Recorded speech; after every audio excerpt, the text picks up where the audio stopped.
नमस्कार। PMC channel के PMC Hindi के इस स्वाध्याय सीरीज में मैं लीना भारती आप सभी का हार्दिक अभिनंदन करती हूँ। फ्रेंड्स, आज मैं जो बुक आपसे शेयर करने जा रही हूँ, एकर्ट टॉले की अ न्यू अर्थ।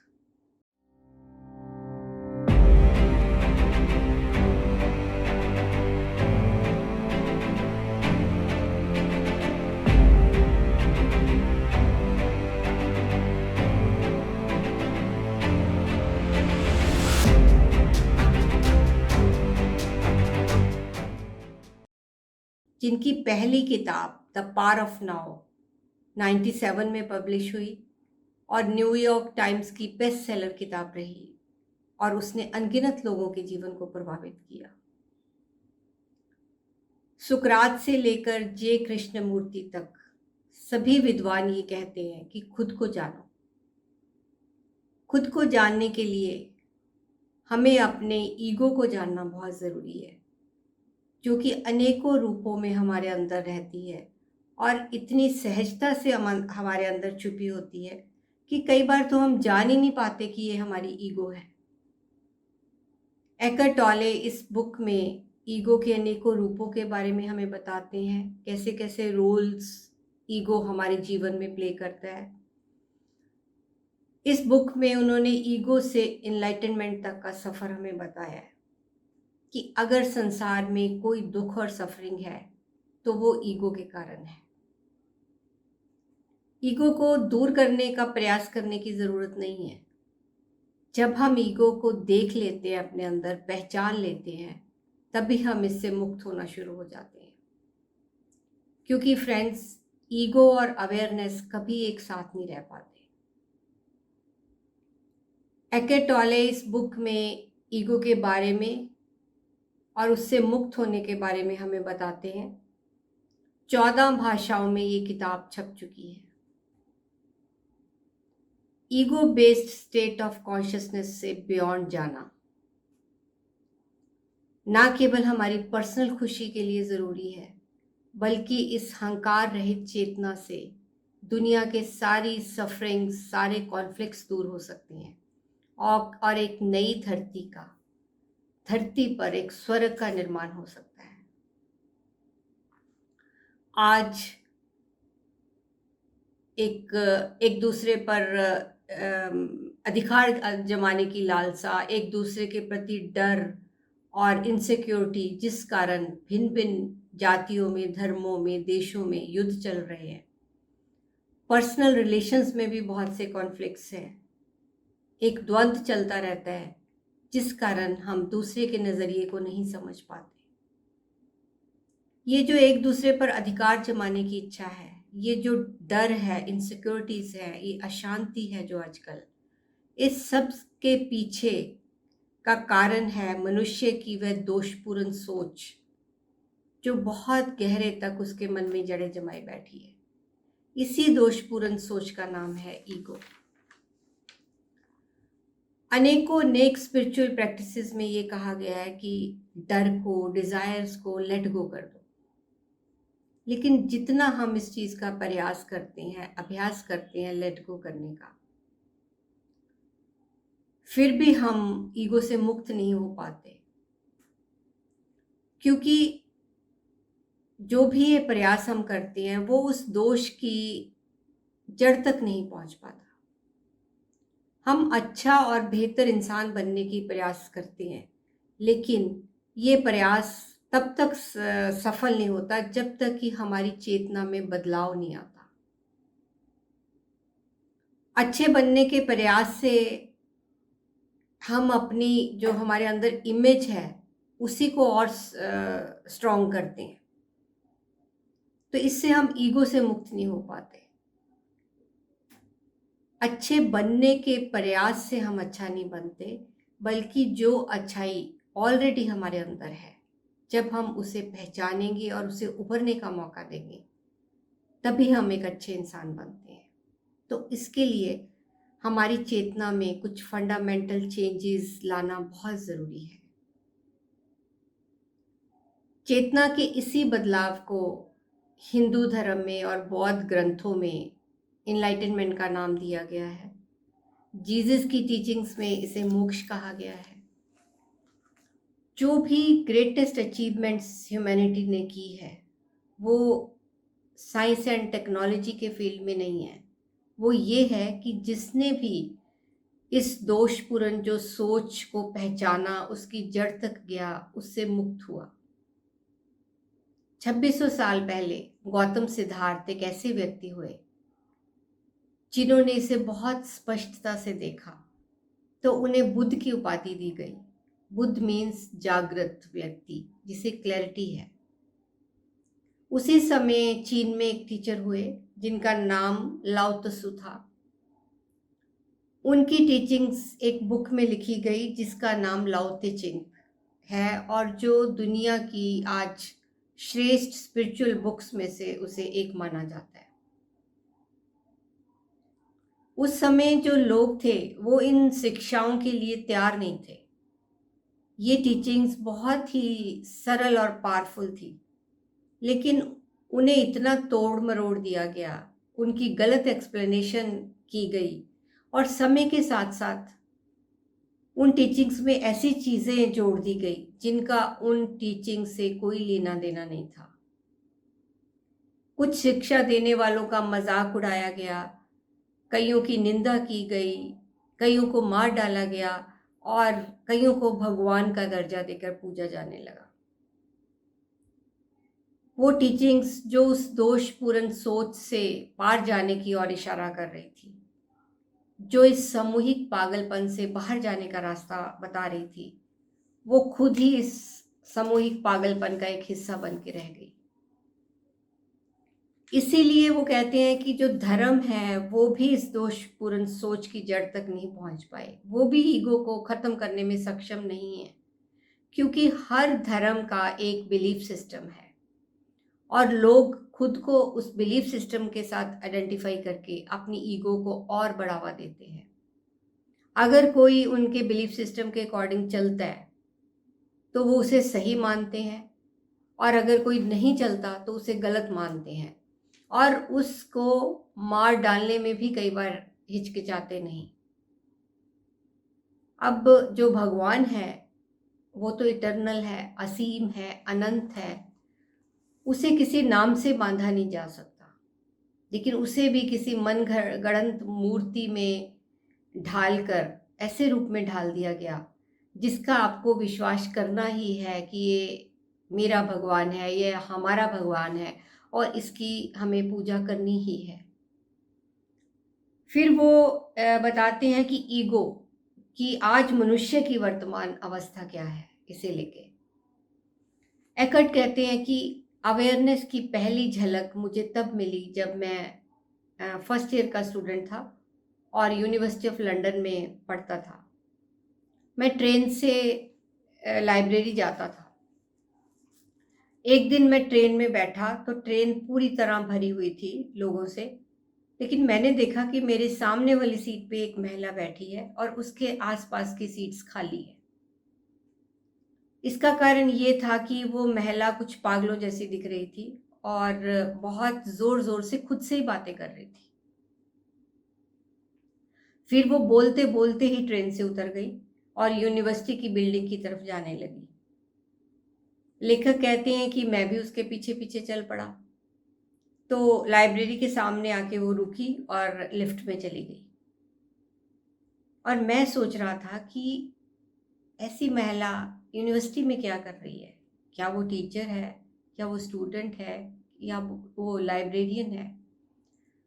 तो ऐसा सोचते सोचते वो कहते मैं मेंस रूम में चला गया। तब तक मैं समझता था कि मनुष्य की हर समस्या का समाधान सोचने से, विचारने से, यानी बुद्धि से किया जा सकता है। और मैं हाथ धो रहा था और साथ में मैं ये सोच रहा था कि हे भगवान, मेरा हाल उस महिला जैसा ना हो जाए। तो मैंने देखा कि एकदम से जो साथ वाले वॉश बेसिन पे व्यक्ति हाथ धो रहा था उसने मेरी तरफ देखा। तो मुझे एहसास हुआ कि ये जो शब्द थे मैंने मन में सोचे नहीं थे, मैंने हल्के से बोले थे। तो उन्होंने कहा कि एकदम मुझे लगा कि मेरा हाल भी तो उस महिला जैसा है। वो महिला गुस्से में बोल रही थी, उसकी सोच के पीछे पीछे गुस्सा था, मेरी सोच के पीछे एंग्जाइटी है। वो जोर जोर से बोल रही थी, मैंने धीरे से बोला। हम सभी यही तो करते हैं, कई बार हम बोलते नहीं लेकिन मन में बातें करते हैं। तो फिर इसका मतलब तो सभी पागल हुए, बस मात्रा का ही तो फर्क है। लेखक कहते हैं कि उस वक्त मैंने मन से अलग हटकर अपने मन को देखा और उसका गहरा अवलोकन किया। तो उस वक्त एक हल्की सी शिफ्ट आई जो थिंकिंग से अवेयरनेस में बदली। लेकिन फिर वो कहते हैं कि मैं बहुत जल्दी ही उसे भूल गया। उस वक्त तक मुझे ये एहसास नहीं था कि थिंकिंग विदाउट अवेयरनेस ही मानव की सबसे बड़ी दुविधा है। फिर वो 3 साल कहते मेरे बहुत स्ट्रेस, एंग्जाइटी, डिप्रेशन में गुजरे। मैं हर वक्त विचारों से घिरा रहता था। तो ऐसे एक दिन मैं विचारों से घिरा हुआ था कि मुझे आत्महत्या करने का ख्याल आया। उस रात लेखक को एकदम से अवेयरनेस होती है। वो एक अपने विचारों से अलग हटकर अपने मन को देखना शुरू करते हैं। तो जैसे ही उन्होंने अपने विचारों से अलग हटकर अपने मन को देखा, तो उन्हें जो विचार बहुत ओवर पार कर रहे थे, जो एक कंपल्सिव थिंकिंग उनमें चल रही थी, वो उससे फ्री हो गए। उस दिन उन्होंने, वो कहते हैं कि मुझे अवेयरनेस की झलक मिली और मैं ये सोचने के लिए मजबूर हो गया कि जो ह्यूमन इंटेलेक्ट है वो हर समस्या का समाधान नहीं है। उसी वक्त यूनिवर्सिटी में जो एक प्रोफेसर थे जिन्हें बहुत विद्वान माना जाता था, बहुत सम्मान था उनका, उन्होंने गोली मारकर आत्महत्या कर ली। तो वो कहते हैं कि उस वक्त तक मैं ये नहीं जानता था कि जो सोचना और विचारना है वो हमारी चेतना का एक छोटा सा अंश है। हमारी चेतना जो असल में हम हैं, असीम और अनंत है। और उस वक्त तक ना मैं कुछ ईगो के बारे में जानता था और ना ही कभी मैंने अपने अंदर झांक कर इसे देखने की कोशिश की थी। फिर वो बताते हैं content and structure of ego क्या है। एक बच्चे से उसका खिलौना अगर ले लिया जाए तो उसे बहुत दुख होता है। अब ये मैटर नहीं करता कि वो महंगा खिलौना है या सस्ता खिलौना है, वो लकड़ी का एक टॉय है या कोई इलेक्ट्रॉनिक गैजेट है, उसका सफरिंग, उससे उसकी सफरिंग कम या ज़्यादा नहीं होती। उसकी सफरिंग का कारण है कि मेरा खिलौना मुझसे ले लिया गया। जब मन अपनी आइडेंटिफिकेशन किसी चीज़ के साथ बना लेता है तो ईगो एग्जिस्टेंस में आती है। फिर वह चीज़ उसकी पहचान का, उसके परिचय का हिस्सा बन जाती है। बचपन का वह खिलौना बड़े होकर मेरा घर, मेरे बच्चे, मेरी कार, मेरी पोजीशन का स्थान ले लेता है। फिर हम चीज़ों में खुद को तलाशते हैं, फिर चीज़ों के साथ आसक्ति हो जाती है। तो जब चीज़ों के साथ आसक्ति होती है, ईगो एग्जिस्टेंस में आती है, तो ईगो को सेटिस्फेक्शन मिलती है उन चीज़ों के साथ, लेकिन ये सेटिस्फेक्शन शॉर्ट लिव्ड होती है। हमें फ्रेंड्स, वो कहते हैं, बहुत अलर्ट और ऑनेस्ट रह के खुद को इंट्रोस्पेक्ट करना है कि क्या हम अपनी हैसियत का, अपनी सेंस ऑफ सेल्फ वर्थ हमें अपनी चीज़ों के कारण लगती है, खासकर उन चीज़ों के कारण जिसमें हमने मैं और मेरा शब्द लगा रखा है। क्या अगर हमारे पास उन चीज़ों का अभाव है तो हमें हीन भावना महसूस होती है उन लोगों के सामने जिनके पास वो चीज़ें हैं या हमसे अधिक है? क्या अगर हमारे से वो चीज़ें ले ली जाएं तो क्या हमें गुस्सा आता है?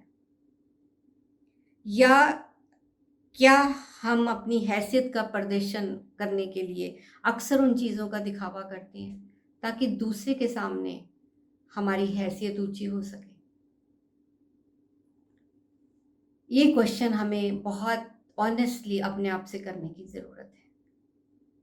वो कहते हैं कि as a counsellor and spiritual teacher मैं एक महिला को देखने जाता था जो कि कैंसर से पीड़ित थी और कुछ ही दिनों की मेहमान थी।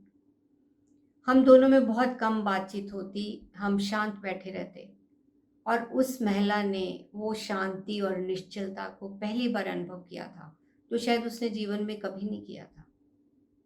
एक दिन जब मैं उससे मिलने गया तो मैंने देखा वो बहुत बेचैन है और गुस्से में है। तो उसने बताया कि मेरी हीरे की अंगूठी चोरी हो गई है, जो कि मुझे बहुत प्रिय थी, और मुझे पक्का यकीन है कि जो महिला मेरी देखभाल करती है उसी ने ये अंगूठी ली है। तो क्या मुझे डायरेक्ट उस महिला से पूछताछ करनी चाहिए या मुझे पुलिस को इन्फॉर्म करना चाहिए? वो लेखक से पूछती हैं। तो लेखक कहते हैं कि क्या तुम जिस स्थिति में हो वो अंगूठी या वो कोई और चीज़ तुम्हारे लिए कितना महत्व रखती है? तो वो महिला एकदम डिफेंसिव हो जाती है और गुस्से से बोलती है कि कैसी बात कर रहे हो? वो मेरी दादी की अंगूठी थी, मुझे उससे बहुत लगाव था और मेरे हाथों में सूजन आ गई थी, इसी कारण मैंने उसे उतार कर रख दिया। वो केवल अंगूठी नहीं थी, मेरे लिए इससे ज़्यादा थी, बहुत कुछ था मैं वो मेरे लिए। वो जिस तरह अपने आप को डिफेंड कर रही थी तो लग रहा था उसके थ्रू उसकी ईगो बोल रही है।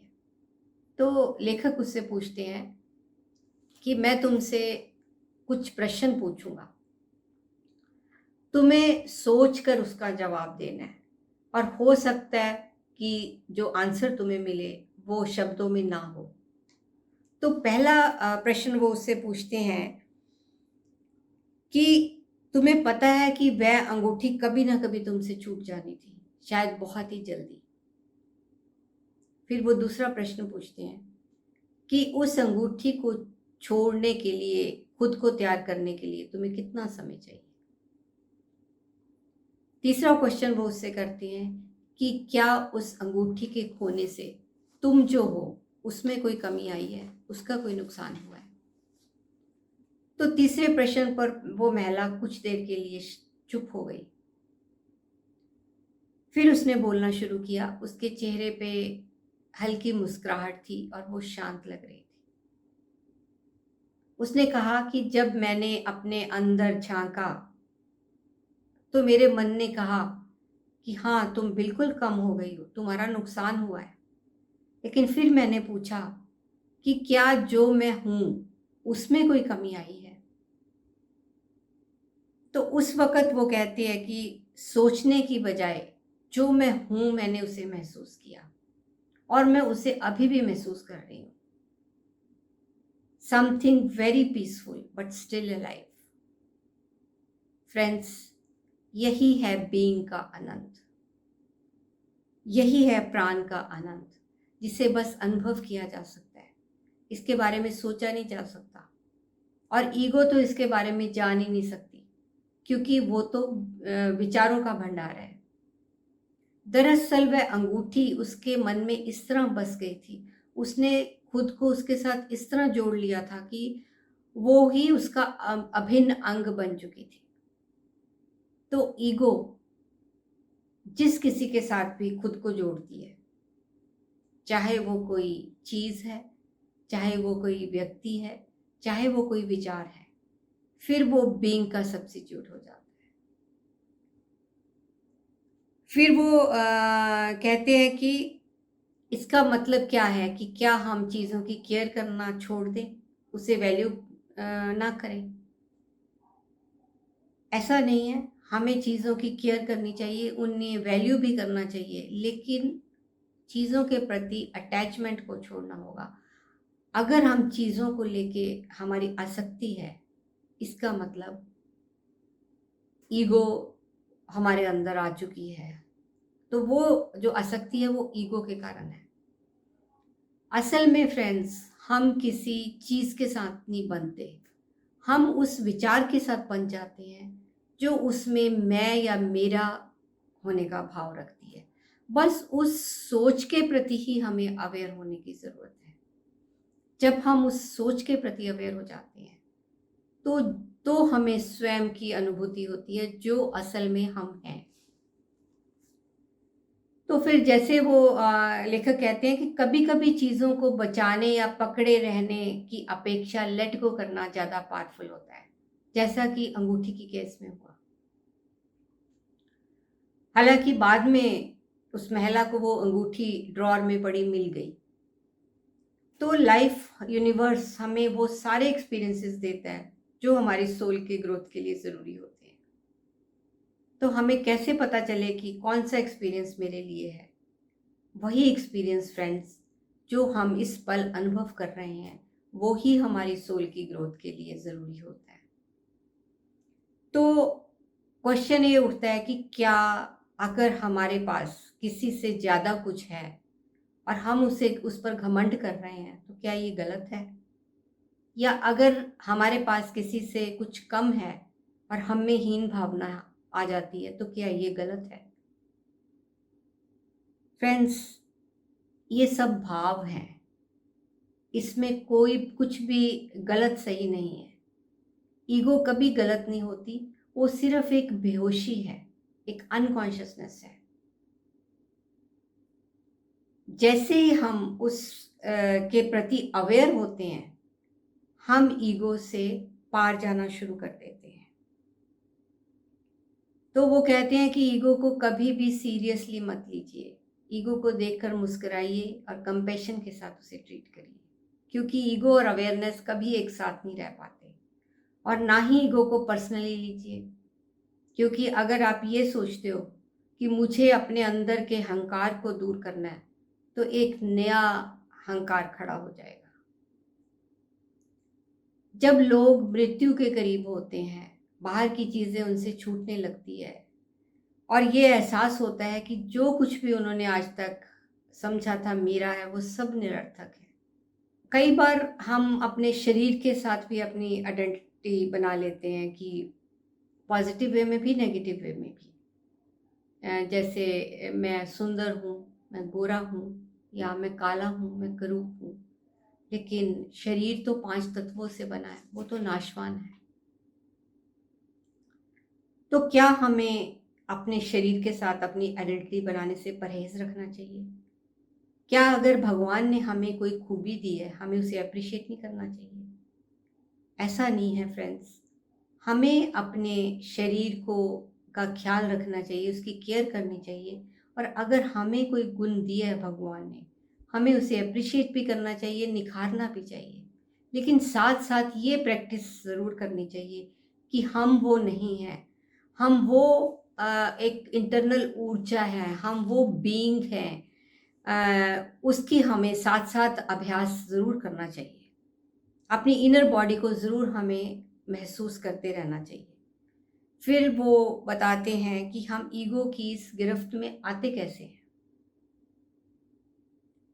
जब हम खुद को किसी चीज़ के साथ आइडेंटिफाई करते हैं, तो हमारे मन में विचार चलने शुरू हो जाते हैं, जो एक वार्तालाप जिसे हम कहते हैं, एक सेल्फ टॉक हमारे माइंड में चलती है। तो जब विचार चलते हैं, उसके साथ फीलिंग भी आती है। जब हम विचार और उसके विचारों के साथ उमड़ती भावनाओं के साथ एक हो जाते हैं, जुड़ जाते हैं, उसमें पूरी तरह बह जाते हैं, फिर हम ईगो की गिरफ्त में आ जाते हैं। तब वो कहते हैं कि बीइंग का भाव, खुद के होने का भाव, जो कि निराकार मन है, उसे हम भूलना शुरू कर देते हैं। इसी कारण पूरब और पश्चिम में एक स्पिरिचुअल प्रैक्टिस है कि जिस भी चीज़ के साथ आपका अहंकार जुड़ा है, मैं और मेरा का भाव जुड़ा है, उस चीज़ का त्याग कर दीजिए। लेकिन फ्रेंड्स, चीज़ों का त्याग करने से भी हम ईगो से मुक्त नहीं होते, क्योंकि ईगो को तो अपने आप को किसी के साथ जोड़ के रखना है, अपने आप को जिंदा रखने के लिए। तो फिर वो क्या करती है? फिर हम सोचते हैं कि अब तो हम बहुत स्पिरिचुअल हो गए हैं, अब तो हम 4-5 घंटे ध्यान करते हैं। तो एक बड़ा अहंकार खड़ा हो जाता है, क्योंकि ईगो को तो अपने आप को किसी के साथ जोड़ना ही है, अपनी आइडेंटिटी को मजबूत रखने के लिए। फिर हम खुद को भी उस नज़र से देखना शुरू कर देते हैं। ईगो हमेशा कंपैरिजन में जीता है कि मेरे पास जितना अधिक होगा, मैं उतना ही अधिक हो जाऊंगा, या अगर मैं भीड़ से अलग दिखता हूँ तो मैं और ज़्यादा हो जाता हूँ। अब अगर सभी लोग महल में रह रहे हैं तो वो जो घर है वो हमारी ईगो को बढ़ावा नहीं देगा। फिर हम झोंपड़ी में रहना पसंद करेंगे, क्योंकि खुद की अलग अपनी एक पहचान को देखने और दिखाने के लिए हम ये सब करेंगे। क्योंकि ईगो के लिए महत्वपूर्ण ये है कि दूसरे आपको किस नज़र से देखते हैं। दूसरों का देखना ही आपके लिए एक पैमाना बन जाता है कि आप क्या हो, कैसे हो, कौन हो। खुद को जानने के लिए आपको दूसरों की अप्रूवल की बहुत ज़रूरत पड़ती है। तो चीज़ों के साथ अपनी मोह और आसक्ति को फिर कैसे छोड़ें? लेखक कहते हैं कि जब तक आप चीज़ों के प्रति अपने मोह को नहीं छोड़ पाते, आप उसके प्रति बस अवेयर हो जाएंगे। जैसे आप चीज़ों के प्रति अवेयर होते हो, इसी अवेयरनेस से आपकी चेतना में ट्रांसफॉर्मेशन होना शुरू हो जाती है। आज जो एडवर्टाइजिंग इंडस्ट्री है, वो लोगों को कन्विंस करते हैं कि हमारे इस प्रोडक्ट को खरीदो। असल में वो लोगों को प्रोडक्ट नहीं बेच रहे, वो लोगों को उनकी ईगो को बढ़ाने का सामान बेच रहे हैं। वो इस तरह कन्विंस करते हैं कि इस प्रोडक्ट से आप जैसा खुद को देखना चाहते हो या जैसा दूसरों की नज़रों में खुद को दिखाना चाहते हो, वैसे ही आप हो जाओगे। तो इसीलिए जब हम प्रोडक्ट खरीदते हैं, हम अपनी पहचान को बढ़ाने वाली चीज़ें खरीदते हैं। जीसस कहते हैं कि ईश्वर के कृपा पात्र वही है जो मन से कंगाल है, और स्वर्ग का राज्य भी उन्हीं के लिए है। अब मन से कंगाल होने का क्या मतलब है फ्रेंड्स? मन से कंगाल होना, जिसके मन में कोई सामान नहीं भरा, जो मन किसी चीज़ के साथ एकाकार नहीं हुआ, ना ही किसी चीज़ के साथ, ना ही मानसिक अवधारणाओं के साथ, जो स्वयं में ही अहंकार भाव से भरी हुई होती है। और स्वर्ग का राज्य क्या है? बीइंग का वह सहज और सरल पर गहरा आनंद, जो तभी पैदा होता है जब मन कंगाल होता है। फिर वो कोर ऑफ ईगो के बारे में बताते हैं कि जब हमारे मन में विचार चलते हैं तो हमें लगता है कि जो सोच रहा है वो मैं ही हूं, जबकि वो हमारा अहंकारी मन होता है। अहंकारी इसलिए क्योंकि उसका उसका हर भावना, उसका हर दृष्टिकोण, उसके हर रिएक्शन में मैं का, खुद का एक ईगो का ही भाव रहता है। हर इंसान की अलग अलग ईगो है, लेकिन गहरे में सभी अहंकार एक जैसे ही है। और जो ईगो की खुद को शक्तिशाली बनाने की सबसे फेवरेट स्ट्रेटजी है, वो है शिकायत करना, आलोचना करना। अब ये फर्क नहीं पड़ता कि हम शिकायत बोलकर कर रहे हैं या मन ही मन कर रहे हैं। कई बार तो ईगो के लिए कुछ उसके पास ऐसा होता ही नहीं जिसके साथ वो खुद को आइडेंटिफाई कर सके, तो फिर वो यही जो शिकायतें और आलोचनाओं के सहारे जिंदा रहती है। और जब कोई व्यक्ति ऐसी ईगो की गिरफ्त में होता है, तो उसे एहसास ही नहीं होता कि वो ईगो के चंगुल में फंस चुका है। उसे लगता है ये तो बिल्कुल नॉर्मल है, मैं तो फैक्ट बता रहा हूँ। जब भी आप पाएं खुद को गॉसिप करता हुआ या किसी के पीठ के पीछे आप बात कर रहे हो, तो समझिए आप ईगो की गिरफ्त में आ चुके हैं। और जो भी जैसे फिजिकल अब्यूज़ है या चीखना चिल्लाना, ये बहुत ही निचले स्तर के ईगो के खेल है। अगर कोई हमारा अपमान करे तो हम इरिटेट होते हैं, या हमें लगे कि किसी ने हमारा काम नहीं किया या उसमें सिंसेरिटी की कमी है या उसमें लालच है, तो हम इरिटेट हो जाते हैं। हम उस व्यक्ति के अंदर जो बेहोशी है, जो अनकॉन्शियसनेस है, उस जो सजगता की कमी है उसके अंदर, उसे नज़रअंदाज करने की बजाय हम उस पर लेबल लगा देते हैं कि ये तो ऐसा ही है। वो लेबल कौन लगाता है फ्रेंड्स? वो हमारे अंदर का ईगो ही तो है, हमारे अंदर की सजगता की कमी, बेहोशी ही तो है जो ये सब लेबल लगाती है। कभी कभी तो वह खराबी जो दूसरों के अंदर होती है, असल में वहाँ होती ही नहीं। वो तो हमारे मन को एक आदत पड़ी होती है कि इस तरह खराबी देखने की, ताकि वो खुद को बेहतर और दूसरों से सुपीरियर महसूस कर सके। कई बार दूसरे गलत भी होते हैं, लेकिन जितना हम फोकस उनकी गलती पर करते हैं, जिस चीज़ को हम फोकस कर रहे हैं, उसी चीज़ को हम अपने अंदर स्ट्रेंथन कर रहे हैं। तो वो कहते हैं कि दूसरों के प्रति मौजूद ईगो के प्रति जब हम नॉन रिएक्टिव होते हैं, तभी हम अपनी ईगो से पार जा सकते हैं, और तभी जो कलेक्टिव ह्यूमन ईगो है, उससे पार जाया जा सकता है। लेकिन ये तभी होगा जब हम ये जान जाएंगे कि जो दूसरे का बिहेवियर है वो उसकी सजगता की कमी के कारण है। तो फिर वो एक कंपल्शन होती है ना रिएक्ट करने की, वो नहीं हम में होगी। और कई बार ऐसा करने से दूसरों में भी विवेक जागता है, और यही असल में ट्रू फॉरगिवनेस भी है। ये जो नॉन रिएक्शन है, यही ट्रू फॉरगिवनेस भी है। ट्रू फॉरगिवनेस का मतलब है कि हमने चीज़ों को अनदेखा ही नहीं किया, बल्कि उसके पार जाके समझा कि जो भी बिहेवियर है वो दूसरे की सजगता की कमी के कारण है। दूसरों से शिकायत करना या उनकी गलती इस इंटेंशन के साथ बताना कि वो उसे सुधार सकें, इसमें फ़र्क है फ्रेंड्स। फॉर एग्ज़ाम्पल, आप किसी रेस्टोरेंट में गए और वेटर ने आपको ठंडा सूप सर्व किया।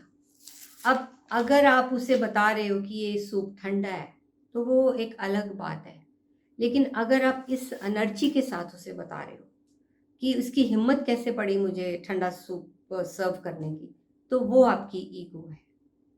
तो जब भी कभी हमारे मन में शिकायत उठे, तो हमें अवेयर हो जाना चाहिए कि ये हमारी ईगो है। और जब हम उस आवाज़ के प्रति जो शिकायत कर रही है अवेयर होते हैं, तो हम जान पाते हैं कि मैं वो नहीं हूँ, बल्कि मैं तो वो हूँ जो उस शिकायत के प्रति अवेयर है।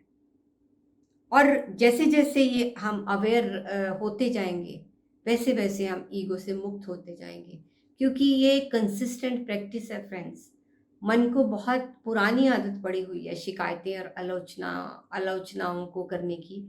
लेकिन जैसे जैसे हम अवेयर होते हैं, तो वो जो ईगो की वो जो इंटेंसिटी है वो कम होता जाती है। कई बार शिकायत के साथ नाराज़गी, उसके साथ क्रोध भी आ जाता है। हमें लगता है हमारी इंसल्ट हुई है। कई बार हम सोचते हैं कि इसने ये बात कह दी, इसे तो मैं ज़िंदगी भर भूल ही नहीं सकता। तो इस तरह हम अपने एक आसपास नेगेटिव इमोशनल एनर्जी क्रिएट करते हैं, जिससे हमारा जो प्रेजेंट बिहेवियर है वो भी इफ़ेक्ट होता है।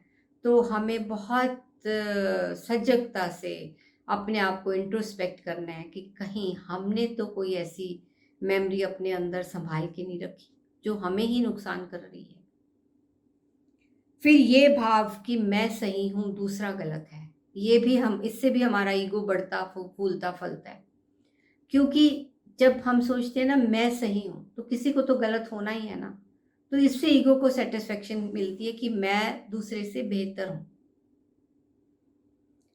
तो वो कहते हैं कि जब भी आप खुद को ये कहता पाएं कि मेरी बात मानो, मैं जानता हूँ, आप मेरी बात का विश्वास क्यों नहीं कर रहे, तो समझ लीजिए आप में ईगो आ गया है। वो उस छोटे से शब्द मैं में आके चुप गया है।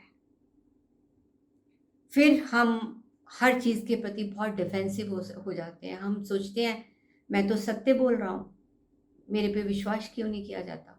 लेकिन फ्रेंड्स, सत्य को कभी भी अपने बचाव के लिए किसी के पक्ष की ज़रूरत नहीं होती। ईसाई धर्म में ऐसी बहुत सी एग्जाम्पल्स हैं जहाँ वे खुद को सत्य और दूसरे को असत्य मानते हैं, और फिर उन्हें यातना देने में और उन्हें मार डालने में भी उन्हें ये नहीं महसूस होता कि ये गलत काम है। इसी तरह लेखक कहते हैं कि सभी धर्म सत्य भी होते हैं, असत्य भी होते हैं। ये इस बात पे निर्भर करता है कि उनका उपयोग ईगो की सेवा के लिए किया जा रहा है या सत्य की सेवा के लिए किया जा रहा है। कई बार हम दूसरों के बारे में धारणा बना लेते हैं कि वो तो ऐसा ही है, वो कहते हैं कि हम उनमें ईगो तो देख रहे हैं, पर ईगो के साथ हम उनकी पहचान को जोड़ रहे हैं। तो इससे भी हमारी ईगो को खुशी मिलती है कि भाई मैं तो उससे बेहतर हूँ, मैं तो ऐसा नहीं। आज ड्रग्स के अगेंस्ट, बीमारियों के अगेंस्ट, टेररिज्म के अगेंस्ट, कैंसर के अगेंस्ट एक युद्ध चल रहा है। लेकिन हम देखते हैं कि जब भी किसी बीमारी या किसी बुराई के अगेंस्ट युद्ध किया जाता है तो एक नई बीमारी या नई बुराई पैदा हो जाती है, फिर वो लड़ाई लगातार चलती रहती है। युद्ध एक मानसिकता है।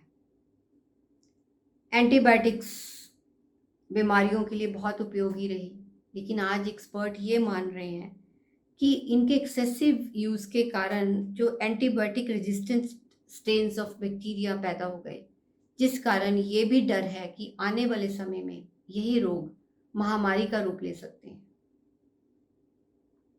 Journal of the American medical association का कहना है कि यूएसए में कैंसर और हार्ट अटैक के बाद जो तीसरा मृत्यु का सबसे बड़ा कारण है वो दवाइयाँ ही है।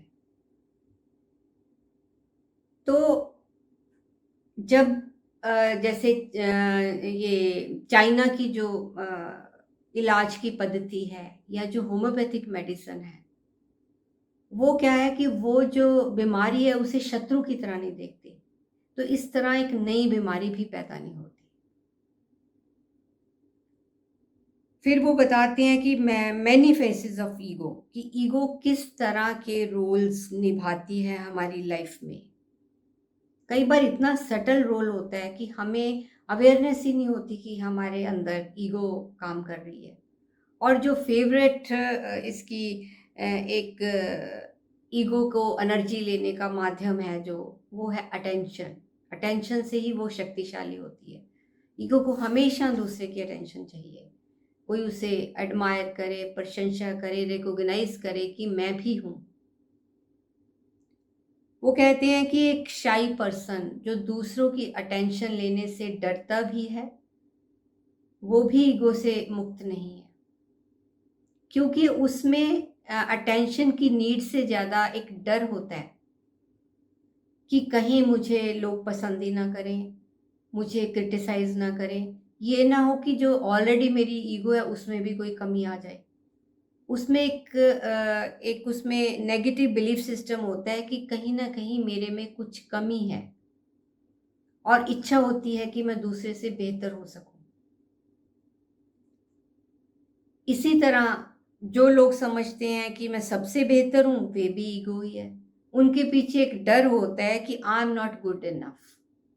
तो दोनों तरह इंपॉर्टेंट ये है फ्रेंड्स कि अगर आप अपने को किसी के सामने श्रेष्ठ समझते हो या किसी के सामने हीन समझते हो कि मैं इससे कम हूं, ये दोनों ही ईगो के कारण होता है। फिर कुछ ऐसे होते हैं जो नेगेटिव तरीके से अटेंशन मांगते हैं। जैसे मोस्टली बच्चे कई बार मिसबिहेव करते हैं क्योंकि उन्हें अटेंशन चाहिए होती है।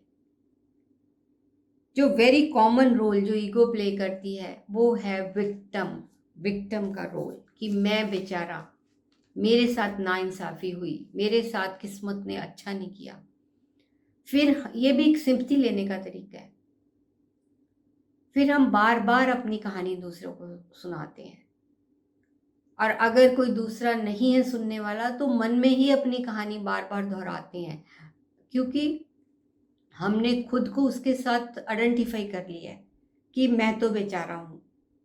ये भी हमारा ईगो का ही रोल है। किसी भी रोमांटिक रिलेशनशिप में शुरू में एक दूसरे को अट्रैक्ट करने के लिए बहुत से रोल्स प्ले किए जाते हैं,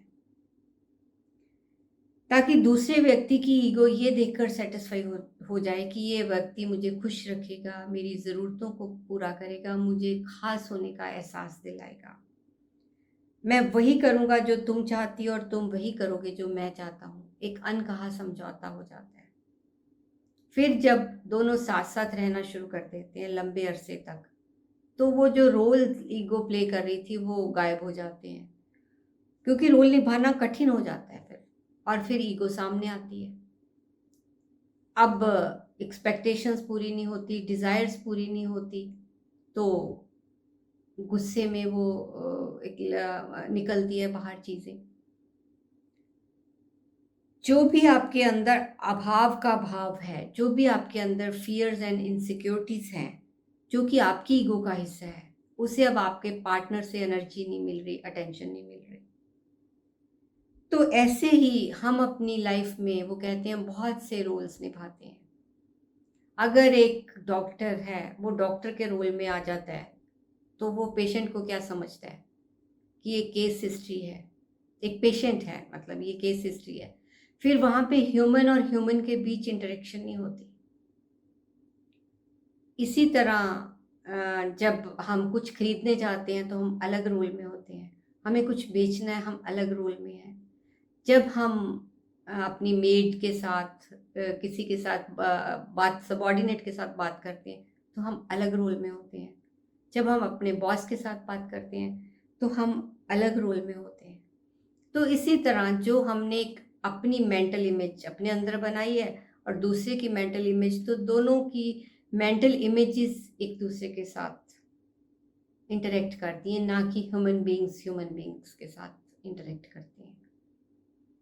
तो फ्रेंड्स, यही रोल कई बार हम एज ए पेरेंट भी अपने बच्चों के साथ करना शुरू कर देते हैं, जब ईगो, हमें पता ही नहीं चलता कि कितनी सटल वे में ईगो हमारे अंदर आ गई है। तो अगली वीडियो में हम इसके बारे में जानेंगे कि जो ईगो वेरियस रोल्स प्ले करती है, वो हमारी पेरेंटिंग को पे किस तरह असर डालते हैं, और ईगो के कारण ही जो इमोशनल पेन हम सहते हैं, वो इमोशनल पेन बॉडी के रूप में वो पेन हमारे अंदर स्टोर हो जाती है, और वो कितनी तरह की पेन बॉडीज़ हमारे अंदर होती हैं, और कैसे ये सब पेन बॉडीज़ हमारे रिलेशन पे असर डालती हैं, इसके बारे में हम नेक्स्ट वीडियो में जानेंगे। आज के लिए इतना ही फ्रेंड्स, तो अगली वीडियो में भी हमारे साथ ज़रूर जुड़िए। तब तक के लिए आप सभी को बहुत बहुत थैंक यू। नमस्कार।